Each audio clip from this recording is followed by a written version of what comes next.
यदि हम बात करें ज्वेलरी की, तो ज्वेलरी तो कंजम्पशन होता है। अक्सर देखा जाता है कि यदि आपने एक सोने की चेन भी खरीदी और अगली बार हो सकता है कि वो अगर पुरानी हो गई तो थोड़े पैसे और डाल के आप एक दूसरी चेन खरीद लेंगे। तो कहने का मतलब ये है कि वो कंजम्पशन है, वो इन्वेस्टमेंट नहीं है। सभी को नमस्कार, मैं अवनी राजा।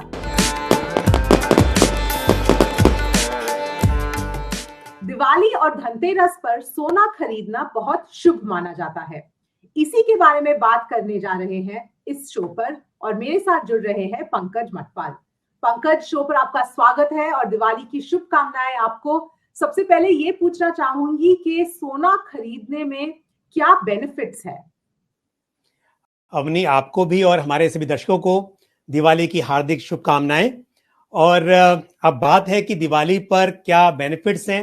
देखिए, ट्रेडिशन है कि दिवाली या धनतेरस पर अक्सर लोग सोना खरीदना पसंद करते हैं और मानते हैं कि ये शुभ होता है।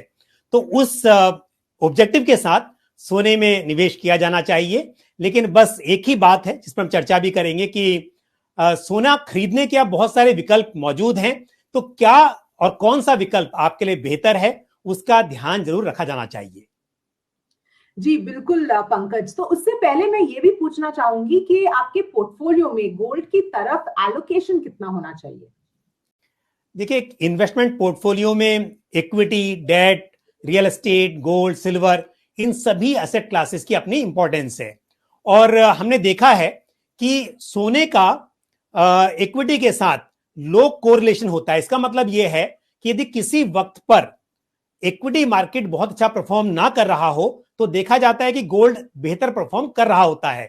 तो इसका फायदा यह होता है कि आपको एक जगह यदि ज्यादा फायदा नहीं हो रहा है तो दूसरी जगह पर फायदा होता हुआ दिखाई दे। तो इसे कहते हैं डाइवर्सिफिकेशन। तो डाइवर्सिफिकेशन के लिए सोना आपके पोर्टफोलियो में होना चाहिए। लेकिन क्योंकि आपने पूछा कि कितनी मात्रा में, तो ये भी समझना जरूरी है कि जिस तरह से हम कहते हैं कि इक्विटी में वेल्थ क्रिएशन की संभावना रहती है, आप बेहतर रिटर्न्स की उम्मीद करते हैं, सोने में आप इन्फ्लेशन के बराबर ही, यानी कि जो महंगाई दर है उसके आसपास रिटर्न एक्सपेक्ट करते हैं। तो ऐसे में बहुत ज्यादा नहीं, 10 से 15% जो आपका टोटल पोर्टफोलियो है उसका 10 से 15% आपका एलोकेशन सोने में होना चाहिए। जी जी। और जैसे कि आपने कहा कि कई विकल्प है, आप गोल्ड ईटीएफ की बात करें या गोल्ड फंड्स की बात करें, सॉवरेन गोल्ड बॉन्ड्स, तो कैसे ये फैसला लिया जाए कि कौन से विकल्प में निवेश करना चाहिए? अपनी पहली बात तो ये हम बात कर रहे हैं त्योहार के सीजन में, तो यहां पर क्योंकि कई बार कुछ लोग ट्रेडिशनल फॉर्म में ही सोना खरीदना पसंद करेंगे। तो ऐसे में यदि आप एक छोटा कॉइन बाय करना चाह रहे हैं या आपको ज्वेलरी बाय करनी है तो उसे आप एक ट्रेडिशन के रूप में बाय कर सकते हैं। लेकिन क्योंकि हम बात कर रहे हैं पोर्टफोलियो में एक अच्छे एलोकेशन की, तो यहां पर फिजिकल गोल्ड तो आप कंसिडर ना करें। उसके मुकाबले आपके पास जो चॉइसेस हैं वहां पर एक तो सॉवरेन गोल्ड बॉन्ड, जो कि सरकारी बॉन्ड होते हैं सोने के, ये बहुत ही अच्छा विकल्प है। उसके अलावा गोल्ड ईटीएफ और साथ ही गोल्ड म्यूचुअल फंड। उसके अलावा ज्वेलर्स की भी स्कीम होती है जिसे हम डिजिटल गोल्ड कहते हैं। आप 100 रुपए का भी सोना अपने ज्वेलर से बाय कर सकते हैं। नहीं, फिजिकल फॉर्म में सोना नहीं मिलेगा, आप पेमेंट करेंगे और सोना आपका डिपॉजिट होगा ज्वेलर के पास ही। तो डिजिटल गोल्ड भी एक ऑप्शन होता है, लेकिन हम मेनली बात करेंगे gold ETF, gold mutual fund और सॉवरेन गोल्ड बॉन्ड की। ये मेरे हिसाब से अच्छे विकल्प हैं। पंकज, दूसरा जो ये इंपॉर्टेंट पॉइंट आता है कि जेवर खरीदना, इसका मतलब ये नहीं कि आप निवेश कर रहे हैं, ये भी मिसकंसेप्शन नहीं होना चाहिए। देखो अवनी, यदि हम बात करें ज्वेलरी की, तो ज्वेलरी तो कंजम्पशन होता है। अक्सर देखा जाता है कि यदि आपने एक सोने की चेन भी खरीदी और अगली बार हो सकता है कि वो अगर पुरानी हो गई तो थोड़े पैसे और डाल के आप एक दूसरी चेन खरीद लेंगे। तो कहने का मतलब यह है कि वो कंजम्पशन है, वो इन्वेस्टमेंट नहीं है। दूसरी बात ये होती है, हम फिजिकल फॉर्म में ज्वेलरी ना सही, यदि हम गोल्ड कॉइन या बार खरीदें तो उसमें भी होता ही है कि उसके रख रखाव की चिंता करनी पड़ती है। आप लॉकर में रखेंगे, उसका खर्चा, घर पर रखेंगे तो चोरी का डर लगता है। तो ऐसे में फिजिकल गोल्ड के ये डिसएडवांटेज हैं कि रखने में आपको थोड़ी सुरक्षा का ख्याल रखना पड़ता है। दूसरी बात, कई बार उसकी प्योरिटी को लेकर भी थोड़ा सा शक होता है। हालांकि आजकल हॉलमार्क देखकर लोग सोना खरीदते हैं, लेकिन फिर भी कई बार यहां पर जालसाजी होने के भी चांसेस होते हैं। तो ऐसे में यदि आप बात करें जो दूसरे फॉर्म्स हैं, वहां पर आपको ट्रांसपेरेंसी मिलती है और सेफ्टी की चिंता आपको नहीं करनी पड़ती। जी जी।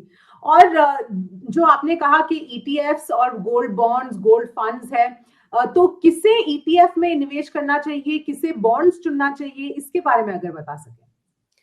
हमने देखिए तीनों ही जो विकल्प हैं बहुत अच्छे विकल्प हैं, लेकिन पहली बात यह है कि यदि आप चाहते हैं कि आप रेगुलरली सोने में निवेश करते रहें, आप शुरुआत करें दिवाली से, लेकिन आप फिर उसके बाद मंथ आफ्टर मंथ इन्वेस्ट करते रहें, तो आपके पास है गोल्ड म्यूचुअल फंड का ऑप्शन। क्योंकि आप गोल्ड म्यूचुअल फंड में एसआईपी कर सकते हैं। तो मान लीजिए आपने ऑलरेडी इक्विटी में एसआईपी की हुई है और साथ में एक आप गोल्ड फंड भी ऐड करना चाहते हैं, तो ऐसे में गोल्ड म्यूचुअल फंड आपके लिए बेहतर चॉइस है।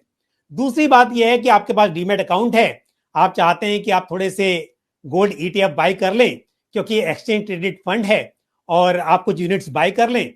उसके बाद में जब भी पैसे हों आप टॉपअप करते रहें उसको, और जब मन करे कुछ ईयर्स के बाद या जब जरूरत हो या आपके फाइनेंशियल गोल जब भी अचीव हो जाए तब आप उन यूनिट्स को बेच पाएं, तो ऐसे में आपके गोल्ड ईटीएफ भी एक अच्छी चॉइस हो सकती है।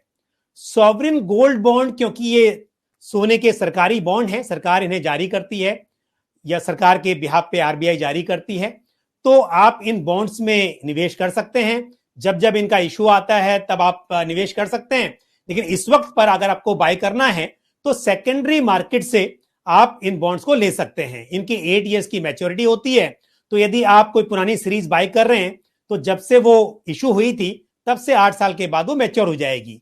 तो मतलब यदि आपका लॉन्ग टर्म इन्वेस्टमेंट होराइजन है तो सॉवरिन गोल्ड बॉन्ड अच्छी चॉइस है। और यहां पर दो फायदे भी हैं जो कि बाकी जगह नहीं मिलते हैं। वो एक तो ये है कि यहां पर सॉवरिन गोल्ड बॉन्ड पर रिडेम्पशन पर आपको long term capital gain tax नहीं चुकाना होता है। तो 5 साल के बाद, क्योंकि आप इनको रिडीम कर सकते हैं, 8 साल के बाद ये मैच्योर हो जाते हैं और उस वक्त पर आपको long term capital gain tax नहीं चुकाना है। दूसरी बात, सोने का भाव बढ़ेगा तो इनका भी प्राइस बढ़ेगा, वो तो फायदा होगा ही। उसके अलावा सरकार साल में 2 बार 1.25% एवरी 6 मंथ, यानी कि साल में 2.50% का आपको ब्याज देती है। वो आपका एक एडिशनल बेनिफिट है। तो इस हिसाब से मुझे लगता है कि सॉवरिन गोल्ड बॉन्ड आज की डेट में बेहतरीन चॉइस मानी जा सकती है। बिल्कुल पंकज, इसी के साथ शो यहीं पर समाप्त करते हैं। हमारे साथ जुड़ने के लिए धन्यवाद। हमारे दर्शकों के लिए आज के लिए बस इतना ही। मिलेंगे अगले एपिसोड पे। आप सभी को दिवाली की शुभकामनाएं।